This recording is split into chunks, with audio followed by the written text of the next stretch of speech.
Well, welcome. I'm really glad that you are joining us online for our podcast. My name is Joel, and I am the pastor here at Paris Community Church. As a church, we are for Paris, which means that we want to be for our community. We want to be for you because we believe that God is for us as well. If you're looking for the full service, you can jump back to our YouTube channel and you can get songs and prayers included as well.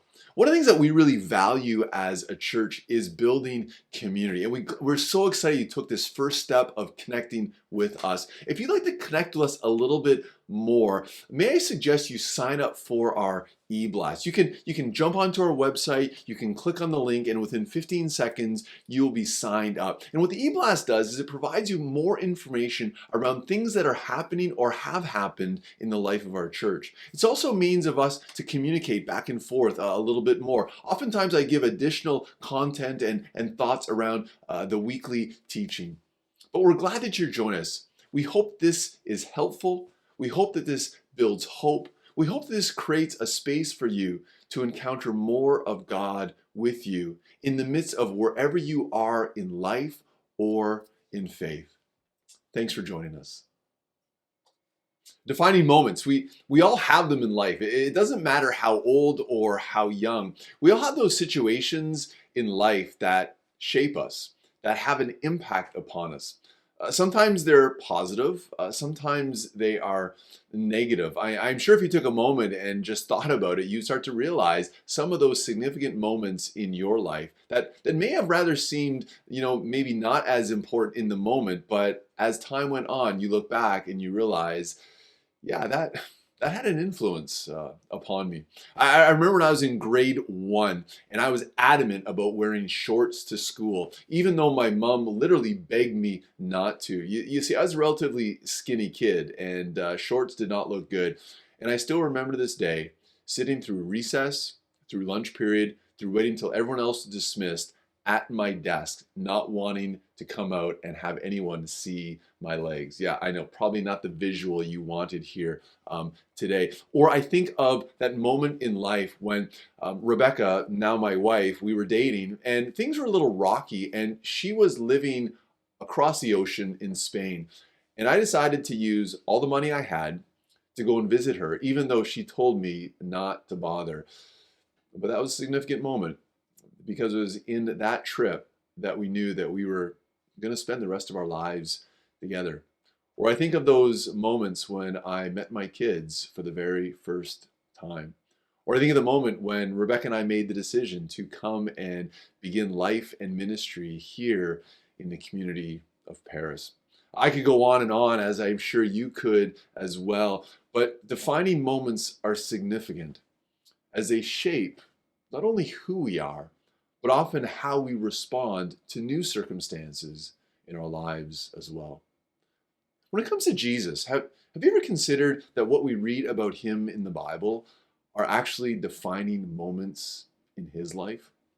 I'm not sure where you land when it comes to Jesus, when it comes to faith. For some, you are followers of Jesus. For others, you're still kind of checking him out and wondering what it's all about. Starting today, we're beginning a new series called Defining Moments. And it's a series that wants to look at some of these key moments in the life of Jesus. But not simply to study or to look at how Jesus was a historical figure, but to begin to make them personal. Because the amazing thing about Jesus' life is that when we allow it to become personal, his moments can become defining and transformational in our life as well. So this series, we're going to look at 5 different key moments, defining moments in Jesus' life. And they're all going to come from the book of John. Now, last week, Jonathan concluded our series on spiritual practices. And he spoke of the spiritual practice of how reading the Bible can oftentimes create space for us to experience and encounter God. And so I have a suggestion for you. I'm not sure how familiar you are with the book of John, but would you begin in the next 5 weeks reading the book of John? In the Bible, you have the Old Testament and you have the New Testament. And the New Testament kicks off with 4 books called the Gospels, the biographies, the life of Jesus. So you have Matthew, Mark, Luke, and John. And these 5 moments that I'm going to speak on in the next number of weeks are all going to come from the book of John. Now that may seem a little overwhelming to you, but so if you want to just kind of jump to the end, read from John chapter 10 all the way to the end, John chapter 21, and begin to read it with eyes to see how are these defining and significant moments in Jesus' life. Because today I want to turn to a particular passage, a particular moment in Jesus' life that may seem subtle, but it's a conversation that he had that was significant. And as we start to look at it, it becomes significant in our life as well. Because it starts to deal with the situation of how do we respond to difficulties. I'm sure for all of us, we have difficulties, we have hardships, we face suffering in life. And oftentimes it's these hard, dark moments in life that can become defining for us. Not only in life, but also when it comes to faith and our understanding of who God is and our relationship with him. And so I want to turn to this significant moment in Jesus' life and begin to see and unpack how it can become significant in our life as well, as we look at how do we respond to difficulties in the midst of life. And so the place I want to turn is found in John chapter 12. And to give you a bit of context, this comes at a time when Jesus is about to enter into Jerusalem. It's entering into the final week before Jesus was crucified. And as you'll see, things happen relatively quickly. And so let's jump in and read it and then figure out how does this have an impact on you and me. John 12, beginning in verse 12, this is what we read. It says, the news that Jesus was on his way to Jerusalem swept through the city. A large crowd of Passover visitors took palm branches and went down the road to meet him. They shouted, "Praise God, blessing on the one who comes in the name of the Lord.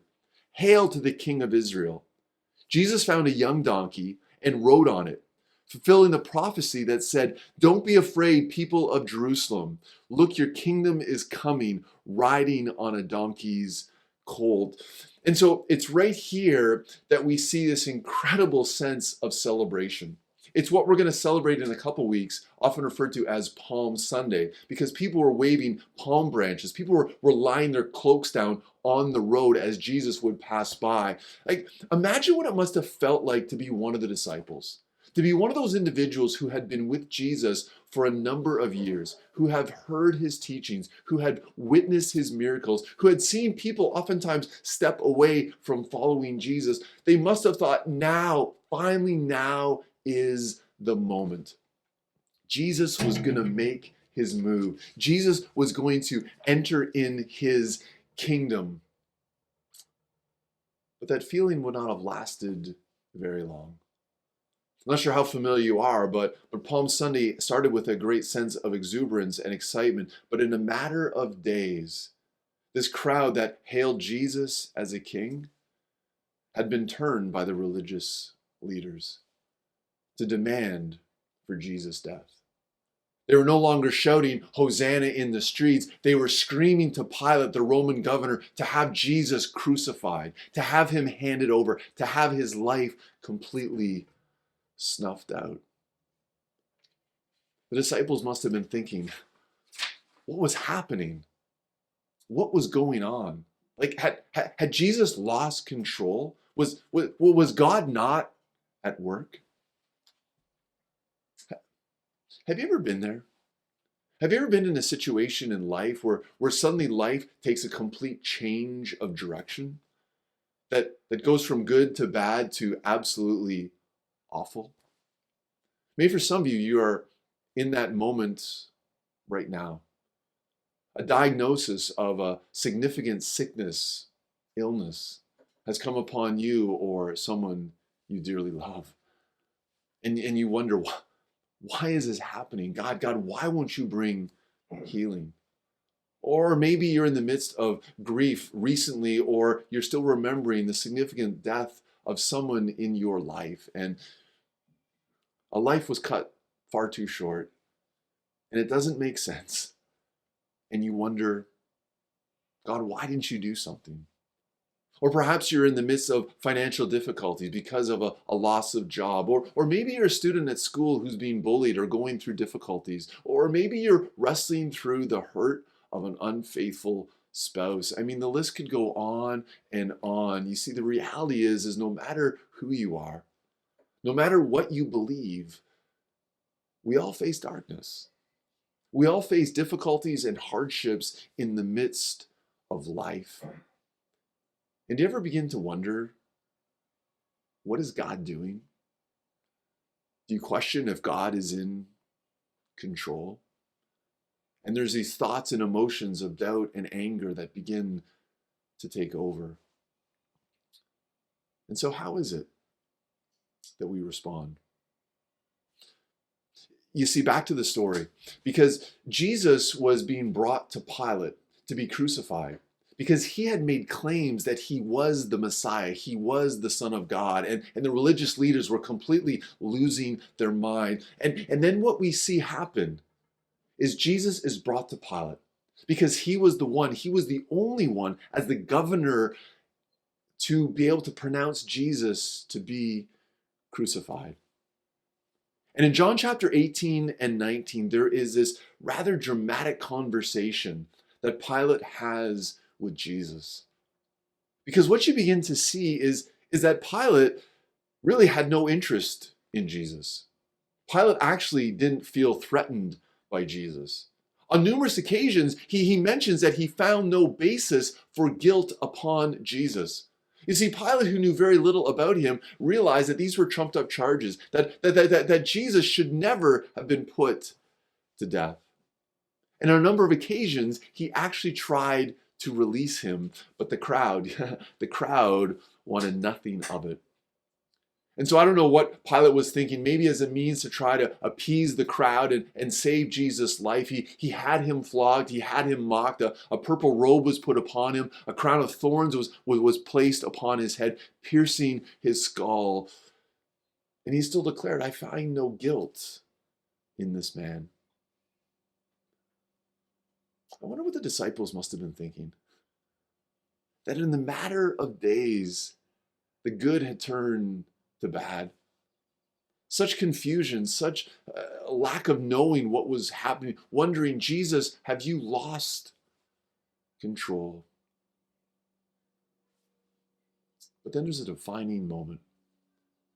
And it comes in a conversation that perhaps can so easily be missed.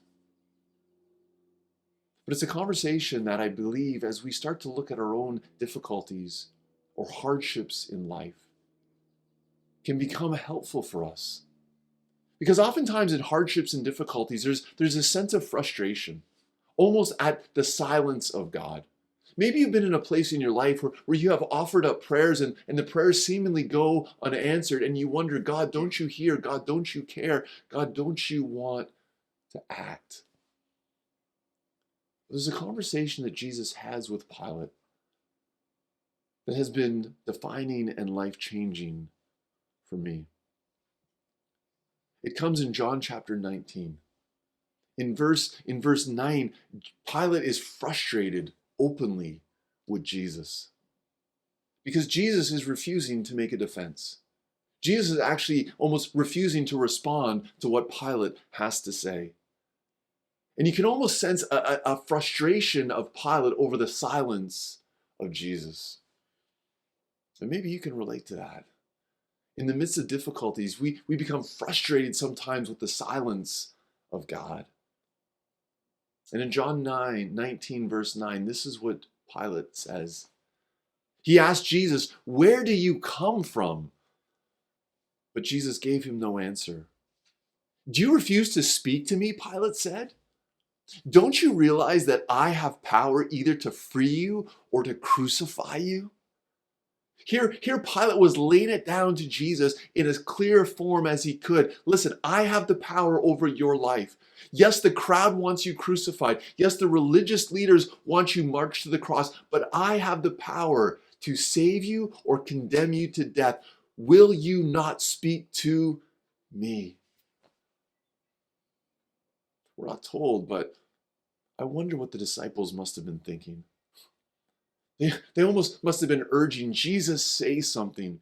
Jesus, do something. Just say the words that Pilate wants to hear and he will release you. You will live another day. We can regroup. Jesus, please. Does this start to get personal for you? Have you ever been at a place where you too, almost like Pilate, is pleading with Jesus? Like, why won't you say something? Jesus, why won't you do something? This seems obvious to everyone. Why are you silent? And then Jesus responds. Finally, Jesus was now going to say something. And in verse 11, it's unbelievable what he says next. But I believe it's in these words that he speaks that helps us have a better understanding as to how we can respond to the midst of difficulties with a sense of faith that God is in control. Because to Pilate, this is what Jesus says in verse 11. He says, "You would have no power over me if it were not given to you from above." Jesus is using this as an opportunity not to defend himself, not to step out of what was about to happen, but to bring clarity to the circumstance. That Jesus was going to the cross, not because the crowd wanted it, not because Pilate would have ordered it, but because God had planned it. You see, the silence of Jesus actually spoke to the reality of how God was in control. That Jesus had not accepted defeat. Rather, his silence was a path to victory, because it was through his death that the disciples did not understand at the time that would ultimately defeat death and sin in our lives. That Jesus was stepping up to the cross as a means of bringing salvation and eternity into our lives. This would become a key moment, not just simply in Jesus going to the cross, but for us having the perspective, or us having the framework, that Jesus going to the cross was not a lack of control by God, but that ultimately he was in control of all things. I can appreciate the disciples and their confusion, and their frustration, and their inability to fully understand and appreciate what was happening. But this for them would become a defining moment. As I think of my own life, as I think of the difficulties and the hardships and at times the darkness that seems to creep in, they too become defining moments, not just simply in life, but with regards to my relationship with God. You see, difficulties are never neutral. They will always push us in a direction, either towards Jesus or away from him. The question, the choice, is up to us. And so how do we respond? How do we respond in those times where life goes not according to plan? When things begin to happen that we wish would not go in that direction. When times when our prayers would seemingly go unanswered. I come back to these two words that Jesus spoke openly. Actually, an invitation that Jesus uses at the beginning of the book of John and at the end of John and throughout it as well. The two words are simply this: follow me. How do we respond with faith in the midst of difficulties? When we don't have the answers, when it seems like God is remaining silent. It's a choice to follow. You see, I love that invitation because follow me speaks to trust, but also direction. I'm sure we've all been there where we have gone on a trip or we have been following someone and we're not quite sure exactly where we're going, but we have a choice.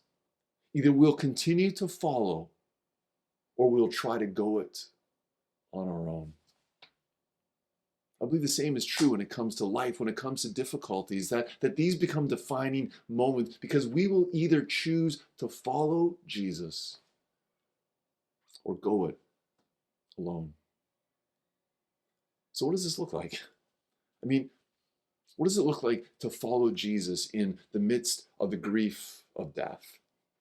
In the midst of having to deal with sickness? In the midst of financial difficulties, or the list could go on and on. What does it look like?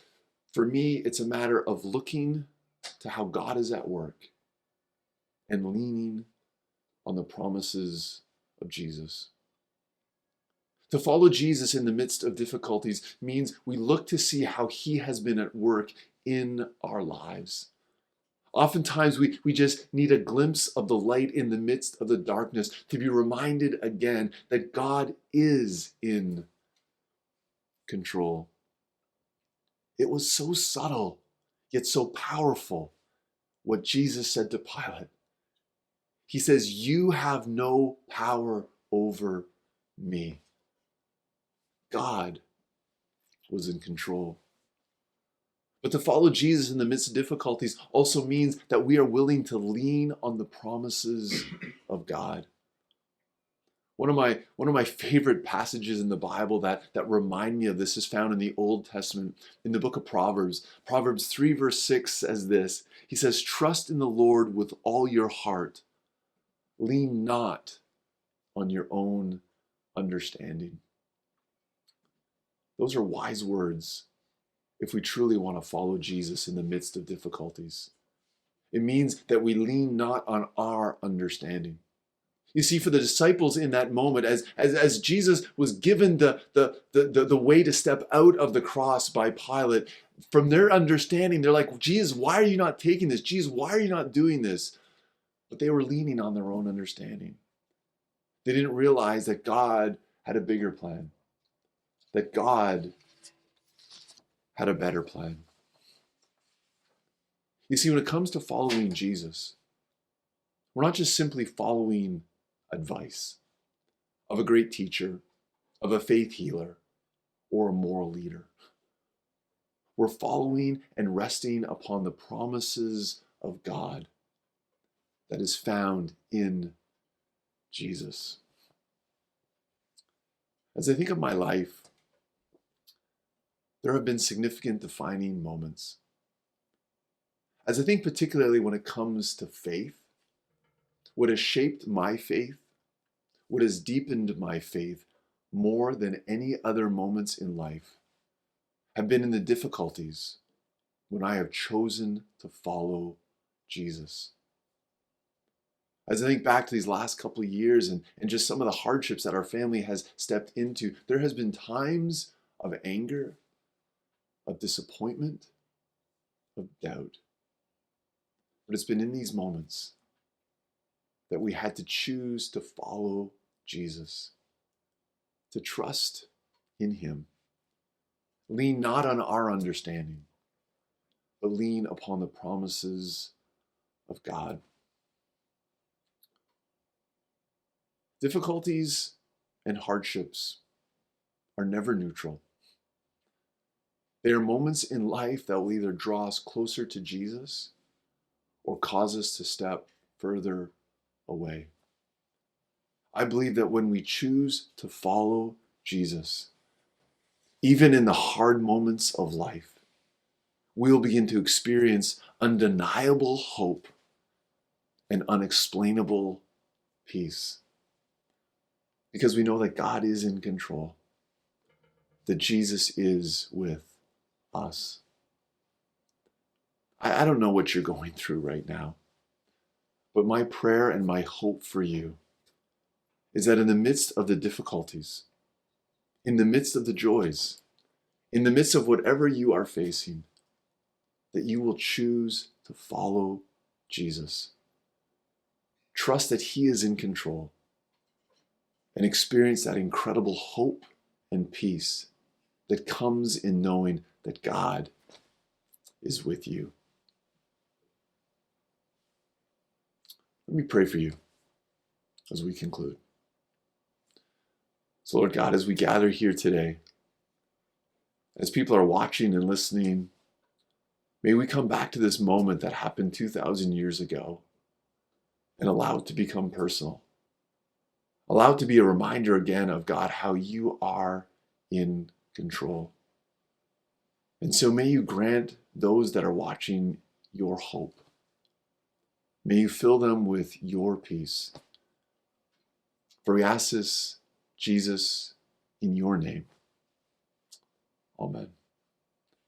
And so may the blessing of God, may the peace of God, and may the hope of Jesus be with you today and in all of your tomorrows. Hope you'll join us next week as we look at another defining moment in Jesus' life that can be significant for you as well.